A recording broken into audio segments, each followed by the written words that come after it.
الحمد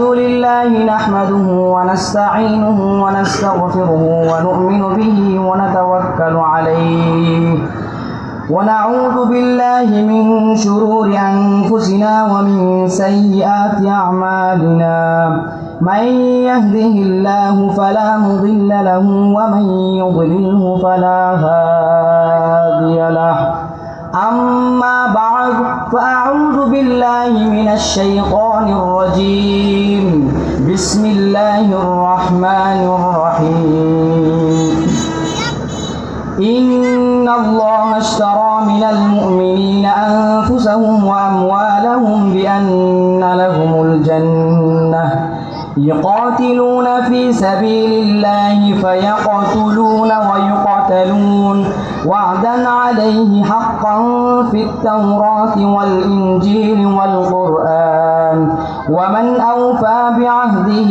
من الله فاستبشروا ببيعكم الذي بايعتم به وذلك هو الفوز العظيم صدق الله العظيم وصدق رسوله النبي الكريم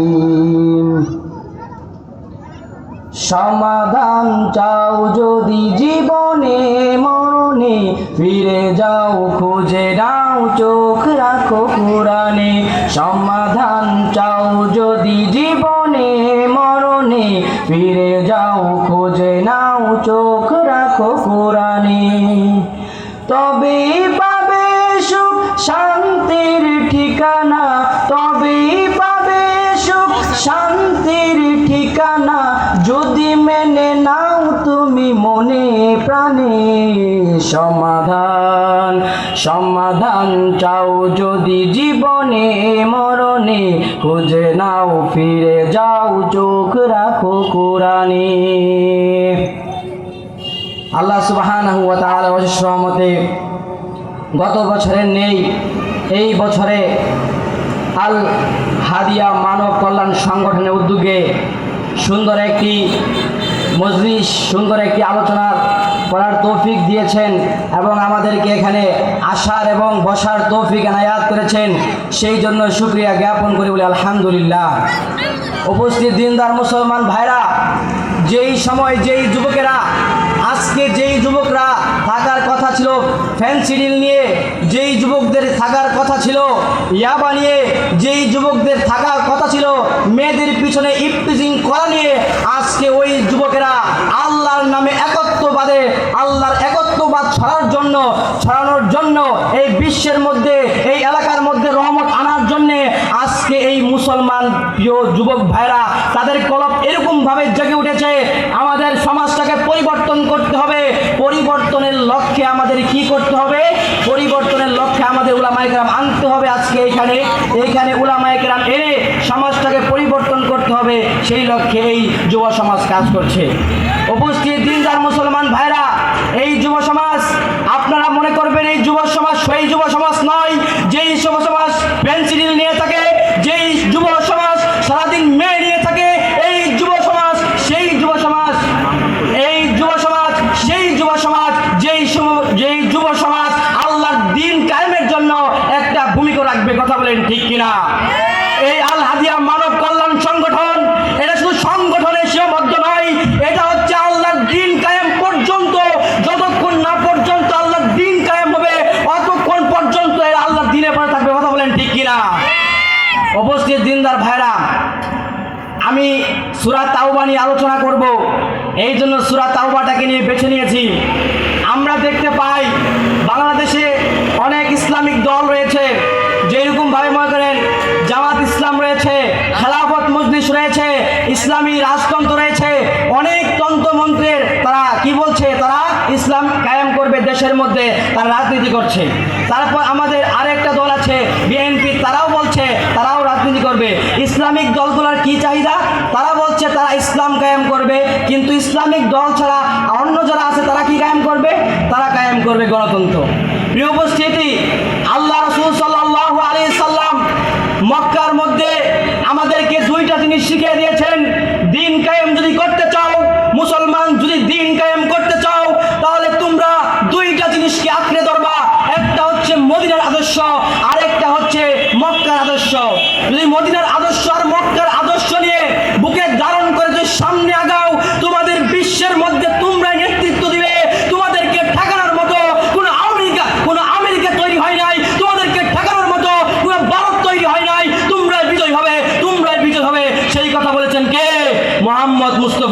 সাল্লাল্লাহু আলাইহি ওয়াসাল্লাম। উপস্থিত দিনদার মুসলমান ভাইরা, আল্লাহর নবী বলেছেন, মদিনা শরীফের মধ্যে দাওয়াত দিয়েছেন, দাওয়াতের মাধ্যমে কাজ করেছেন, মক্কায় দিয়েছেন মার। এই দুইটা পদ্ধতি আজকে বাংলাদেশের মধ্যে আমাদের কাজ করতে হবে। যুব সমাজ উঠে যাও, আবার দাঁড়িয়ে যাও। এই দুইটা সমাজ, এই দুইটা আদর্শ তোমার বুকে ধারণ করে তুমি দাঁড়িয়ে যাও। ইসলাম কায়েম হবেই হবেই, কেউ বলে দিতে পারবে না। কথা বলেন ঠিক কিনা? উপস্থিত দিনদার ভাইরা, চলেন চলে যাই। আল্লাহ আমাদেরকে গাইডলাইন দেখিয়ে দিয়েছেন, তোমরা গণতন্ত্র দিয়ে ইসলাম কায়েম নয়, ইসলামিক দলগুলো বুটাবুটি করে কখনো ইসলাম কায়েম করা যাবে না। গণতন্ত্রের ডেফিনেশন হয়েছে এরকম, তাদের 12 নম্বর ধারার মধ্যে লেখা রয়েছে, কেউ যদি এই গণতন্ত্র বাদ দিয়ে ইসলামী আইন যদি এই গণতন্ত্রের সাথে সমর্থন করে, কেউ যদি আনতে চায় ইসলামী আইন, তাহলে গণতন্ত্র এককভাবে দাঁড় করে তারপর ইসলামী আইনকে লাথি মেরে ফেলিয়ে দিয়ে গণতন্ত্র এটা স্থাপন করা হবে। প্রিয় উপস্থিতি, এই দেশ পরিচালনা হচ্ছে আমেরিকার ধারা, এই দেশ পরিচালনা হচ্ছে আমাদের সেই রয়্যাল এজেন্ট, আমাদের সেই মোদির ধারা। এই জন্য বুঝতে হবে, যেই দেশে যেই রকমভাবে দিনের কাজ করলে দিন পাওয়া যাবে, ওই রকমভাবে ওই জায়গায় আমরা দুইটা আদর্শ, মদিনা আর মক্কার আদর্শ নিয়ে এই বাংলাদেশে কাজ করবো ইনশাল্লাহ। কথা বলেন ঠিক কিনা? কাজ করতে রাজি আছেন তো ইনশাল্লাহ? তাহলে চলেন আমরা সূরা তাওবার মধ্যে চলে যাই। ইন্নাল্লাহা আশতারা মিনাল মুমিনিন, আল্লাহ রাব্বুল আলামিন বলছে, ইন্নাল্লাহা আশতারা মিনাল মুমিনিন, ইন্না মানে নিশ্চয়, ইন্নাল্লাহা আশতারা মিনাল মুমিনিন, নিশ্চয় আমি মুমিনদেরকে আমি জান্নাত দিব। কিসের বিনিময়ে? ইন্নাল্লাহা আশতারা মিনাল মুমিনিন বিআন্না লাহুমুল জান্নাহ, যদি মুমিনরা তার জান তার মাল যদি সে বিক্রি করে তাহলে আমি তাকে জান্নাত দিব। এবার বুঝুন, যদি একটা মোবাইলের দোকান, এইখানে একটা মোবাইলের দোকান রয়েছে, এই মোবাইলের দোকানের কাজ কি? মোবাইল বিক্রি করা। আর যে কিনবে তার কাজ হচ্ছে কি? মোবাইল কিনা। তাহলে যে মোবাইল বিক্রি করবে ওর কাজ হচ্ছে মোবাইল বিক্রি করে অন্য আরেকটা কিছু আশা করা। ঠিক ওইরকমভাবে যেই ক্রেতা কিনবে তার টাকার প্রয়োজন নাই, তার মোবাইলের প্রয়োজন রয়েছে, সেই জন্য সে টাকা দিয়ে মোবাইল নেবে, আর ক্রেতা মোবাইল দিয়ে টাকা নেবে। ঠিক আল্লাহ বলছেন, তোমরা যদি ইন্নাল্লাহা আশতারা মিনাল মুমিনিন, হে ইমানদারগণ, নিশ্চয়ই আমি তোমাদের থেকে তোমাদের জান এবং মাল ক্রয় করে নিয়েছি। আল্লাহ বলছেন, আমি তোমাদের থেকে তোমাদের জান এবং মাল ক্রয় করে নিয়েছি। যে আল্লাহ আমাদের থেকে আমাদের জান এবং মাল ক্রয় করে নেয়, সুতরাং অন্য কারো কাছে আমাদের জান এবং মাল বিক্রি করার দরকার নাই। না আওয়ামী লীগ পার্টির মধ্যে গিয়ে আমাদের জান দিতে হবে, না বিএনপির পার্টির মধ্যে গিয়ে আমাদের জান দিতে হবে। সুতরাং জান দিতে হলে আল্লাহ বলছে, কোরআনের দিকে একটু তাকাও, আমার দিন কায়েমের দিকে একটু তাকাও, আমার দিন কায়েমের জন্য তুমি একটু জান দাও, তোমার মাল দাও, এই মালটা আমি আল্লাহ তোমার কাছ থেকে কিনে নিব। আল্লাহ রাব্বুল আলামিন এমনিতেই তো আমাদের জানের মালিক, এমনিতেই তো আমাদের মালের মালিক। জান বলতে বোঝাচ্ছে অন্তরে যেই রুহটা রয়েছে, এই রুহুর কথা বোঝাচ্ছি। মাল বলতে বোঝাচ্ছি আমাদের বাড়ি, ধন সম্পদ, গাড়ি, জমি যা কিছু আছে তা বোঝাচ্ছি। তোমরা শুধু এইটুকু আমার কাছে বিক্রি করে দাও, বাকিটুকু আমি দেখছি, বাকি কি তোমাকে জান্নাত পর্যন্ত পৌঁছিয়ে দিব। এবার যখন ক্রেতা হলেন আল্লাহ, বিক্রেতা যখন মুমিন হয়ে গেলেন, এবার দরকার রয়েছে, বাজারে দরকার রয়েছে। মনে করেন একটা ঘরের ভিতরে একজন কলার ব্যবসা করে, সে যদি ঘরের ভিতরে কলা রেখে দেয়, কলা রেখে দিলে যেরকমভাবে কলা বেচা হবে না, ঘরের ভিতরে কলা রেখে দিলে যেরকমভাবে কলা কেউ কিনবে না, ঠিক যদি কলা বিক্রি করতে চাই তাহলে তাকে বাজারে যাইতে হবে, মাঠে যাইতে হবে, মাঠে গিয়ে তার কলা বিক্রি করতে হবে। এখন যদি কোনো মুমিন সে যদি তার জান বিক্রি করতে চায়, তার মাল বিক্রি করতে চায়, তাহলে তাকে কোথায় যাইতে হবে? তাহলে তাকে মাঠে যাইতে হবে। আল্লাহ রাব্বুল আলামিন কুরআনুল কারীমের মধ্যে তাকাতে বলছেন, আল্লাহ বলছেন, ইউকাতিলুনা ফি সাবিলিল্লাহ, যারা আল্লাহর রাস্তায় কি করে? যারা আল্লাহর রাস্তায় মারামারি করে, যারা আল্লাহর রাস্তায় ফাইট করে, যারা আল্লাহর রাস্তায় যুদ্ধ করে।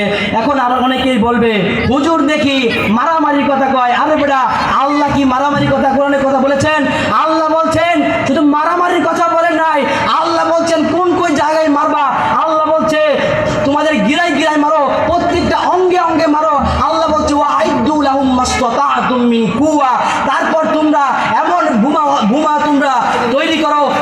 বোমা তৈরি করলে পুরো একটা বিশ্বকে অস্থিতিশীল করা যায়, পুরো বিশ্বকে মুমিনরা হাতে নিতে পারে, এমন বোমা তৈরি করতে বলছে। ওয়া আইদু লাহুম মাসতাতুম মিন কুওয়া। এবার বলুন, আল্লাহ রাব্বুল আলামিন মায়েরও শিখিয়ে দিয়েছেন কোথায় যাইতে হবে, কোথায় গিয়ে মার দিতে হবে, সেও শিখিয়ে দিয়েছেন। এবার যখন আল্লাহ রাস্তায় মারামারি পেয়ে গেলাম, আবার আমাদের দেশে অনেকেই আছে তারা বলে আল্লাহ রাস্তা বলতে এমন, অনেকেই বলে আল্লাহ রাস্তা বলতে এমন আল্লাহ রাস্তা, এই যে তাবলীগে একটু সময় লাগাইলাম, হ্যাঁ মাদ্রাসায় একটু পড়লাম, হ্যাঁ একটা ইসলামিক দল সাথে একটু থাকলাম, এতটুকুই। কিন্তু না, আল্লাহ পরে আয়াতে বলছেন যে যখন মাঠ পেয়ে গেলা, ক্রেতা পেয়ে গেলা, বিক্রেতা তো তুমি নিজে হয়ে গেলা, এবার আল্লাহ বলছে ফায়াকাতুলুনা ওয়া ইউকাতালুন।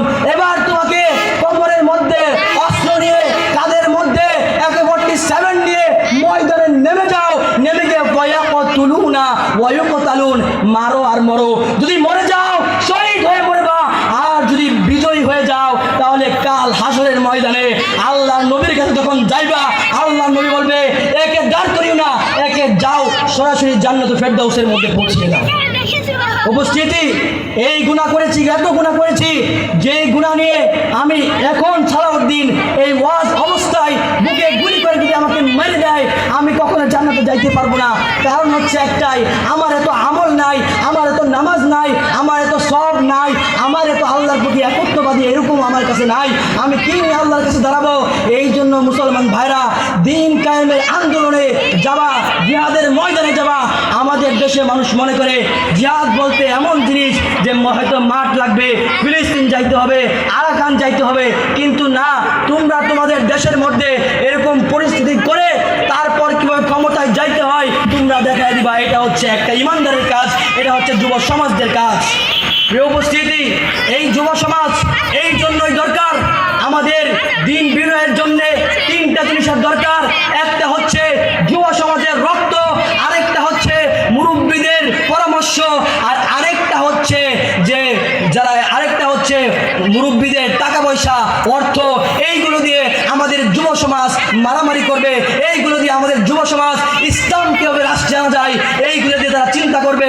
যুব সমাজের হইতে পারে টাকা নাই, যুব সমাজ বিয়ে করতে পারে না, এই মুরব্বীদের কাজ হচ্ছে যুব সমাজদেরকে বিয়ে করে দেওয়া এবং এদেরকে গুনাহ থেকে বাঁচিয়ে দেওয়া, এবং গুনাহ থেকে বাঁচিয়ে দিয়ে আল্লাহ বলছে ওয়া আইদু লাহুম মাসতাতুম মিন কুওয়া, তোমরা শক্তি সঞ্চয় করো।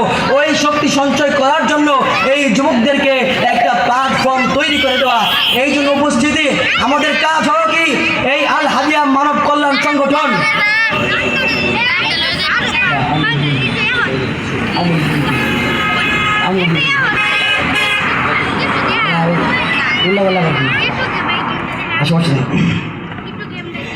এই আল হাদিয়া মানব কল্যাণ সংগঠনের যুবকরা, তারা একটা আল্লাহর প্রতি যখন তারা বায়াত গ্রহণ করেছিল, তারা আল্লাহর প্রতি ঈমানটাকে রুজু করেছিল, তারা মুরব্বীদের প্রতি পরামর্শ চেয়েছিল, তারা ব্যবসায়ীদের প্রতি অর্থ চেয়েছিল। তারা বলেছে আপনারা পরামর্শ দিবেন, আপনারা অর্থ দিবেন, তারপর রক্ত কিভাবে দিতে হয় এই যুব সমাজ তাই আপনাদেরকে দেখাই দিবে।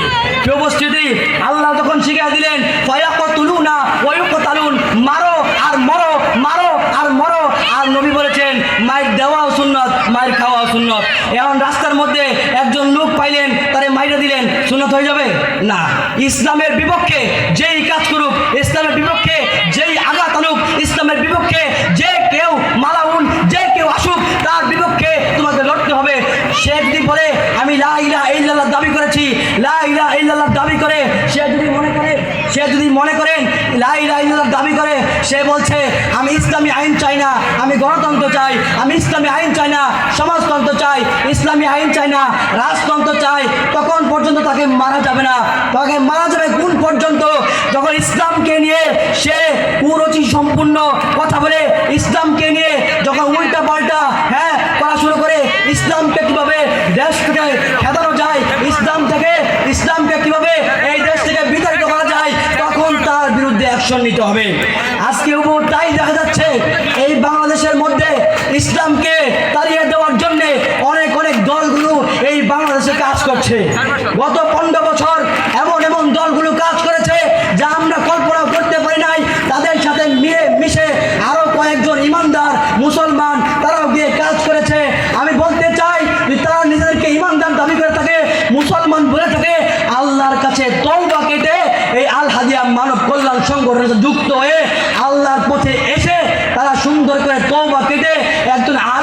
পরামর্শ চলুক।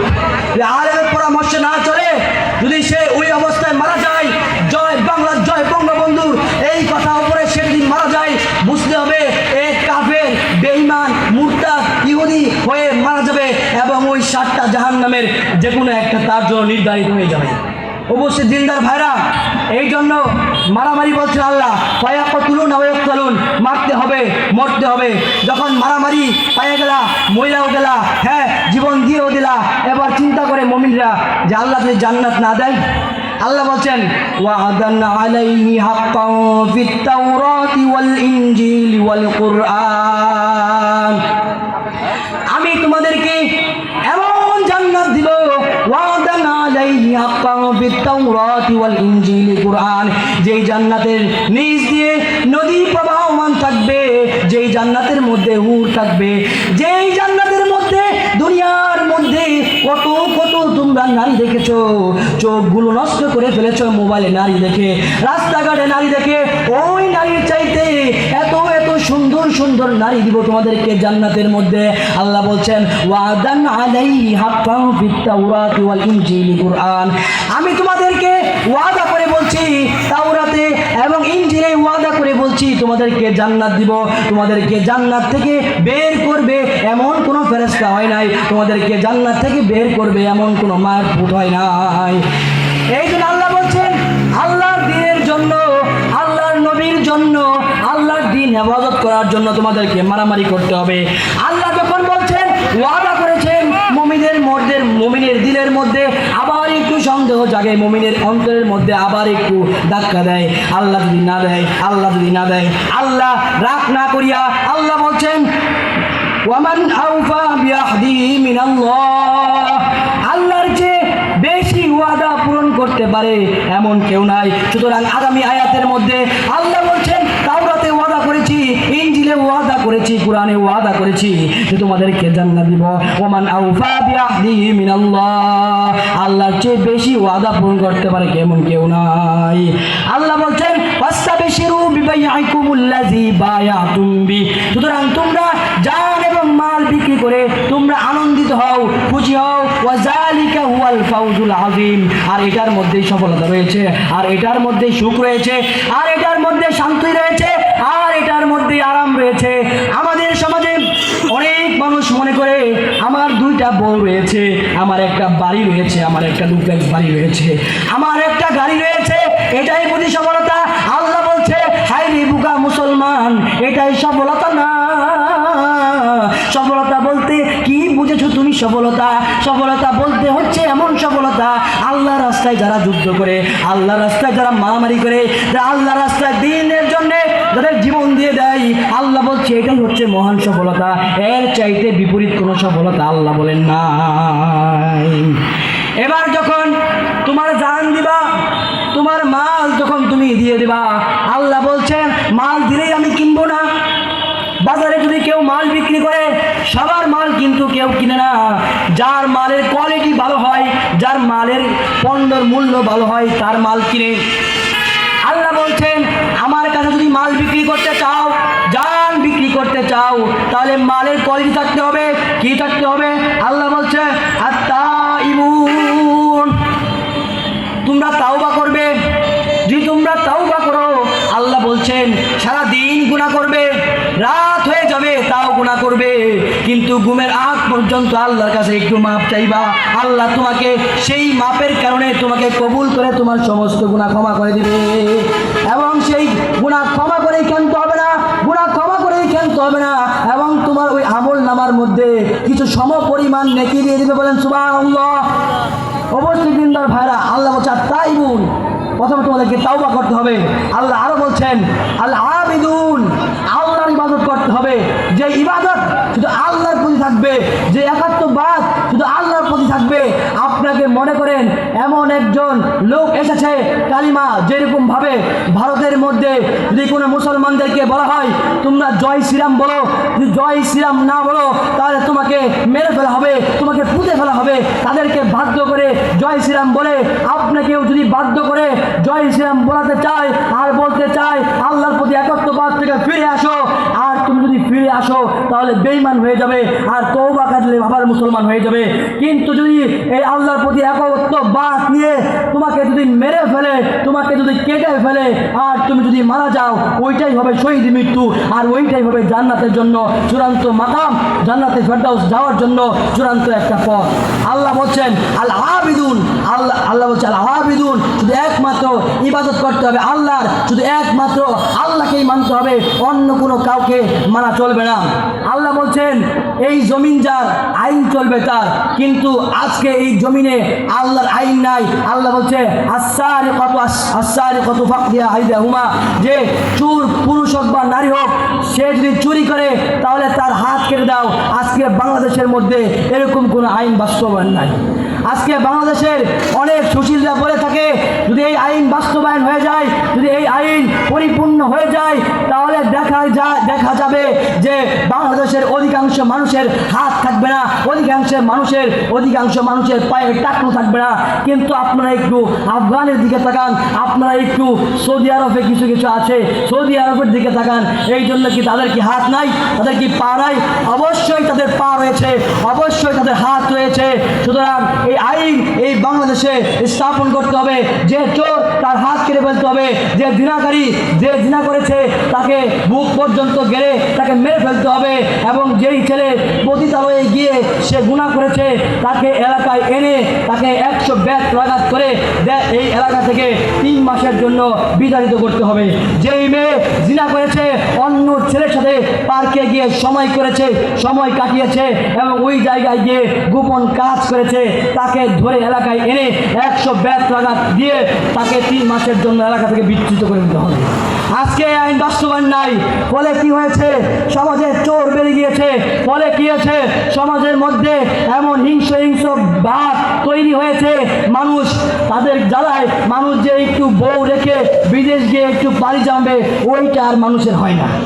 তাকে দেখে স্বামী যখন বিদেশ চলে গিয়েছে, ওই বউটারে কিভাবে চিরা ফিরা খাওয়া যায় ওই দান্দায় কিছু মানুষ রাস্তায় ঘুরে।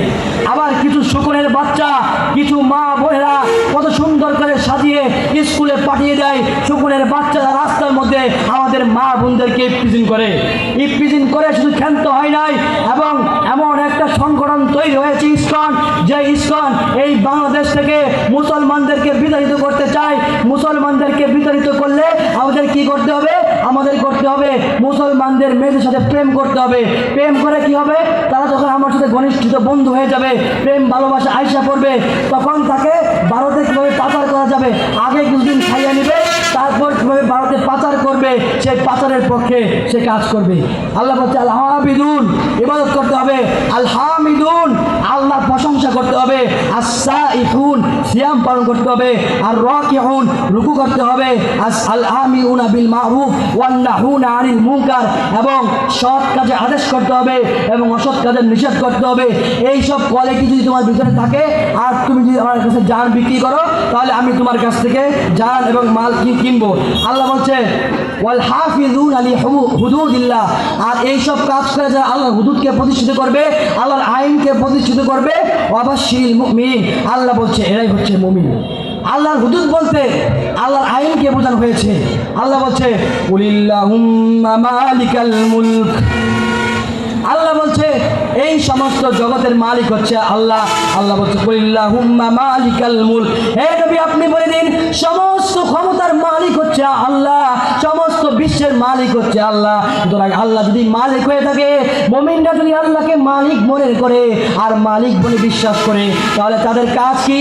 তাদের ঈমান আনার পরে তাদের কাজ হচ্ছে ইসলামকে কিভাবে দেশের মধ্যে প্রতিষ্ঠিত করা যায়, ইসলামকে দেশের মধ্যে কিভাবে আনা যায়, ইসলামকে দেশের মধ্যে কিভাবে বাস্তবায়ন করা যায়। তাদের কাজ হচ্ছে এইটা। 1 নাম্বার ঈমান আনা, 2 নাম্বার তাদেরকে ঈমান এনে এই জমিনের মধ্যে আল্লাহর দ্বীন কায়েম করতে হবে। আল্লাহর দ্বীন কায়েম না করে এই দুনিয়া থেকে বিদায় হওয়া যাবে না। অন্তত পক্ষে যারা দ্বীন কায়েম করার কথা বলে, দ্বীন কায়েমের পক্ষে কথা বলে, তাদের কথা যদি নাও ভালো লাগে, দ্বীনের পক্ষে দ্বীনের কথা বলার কারণে অন্তত পক্ষে তাদের পক্ষে থাকবেন, তাদের কথা বলবেন, তাদের কথা শুনবেন। কোনো উলামায়ে কেরামের সমালোচনা করা যাবে না, কারো কোনো গীবত করা যাবে না। যাই করুক করতেছে উলামায়ে কেরামের দোষ, উলামায়ে কেরাম ধরবে। আপনি আম মানুষ, আপনি বসে থাকবেন। কোরআন যেদিন পড়তে পারবেন, কোরআন যেদিন বুঝতে পারবেন, সেদিন আপনি বলবেন দোষ আছে কোরআনে, সেদিন আপনি বলবেন দোষ আছে ওই উলামায়ে কেরামের। ওই দিন বলবেন, তখন আমি বলবো ঠিক আছে, সমস্যা নাই, আপনারটা মেনে নিব।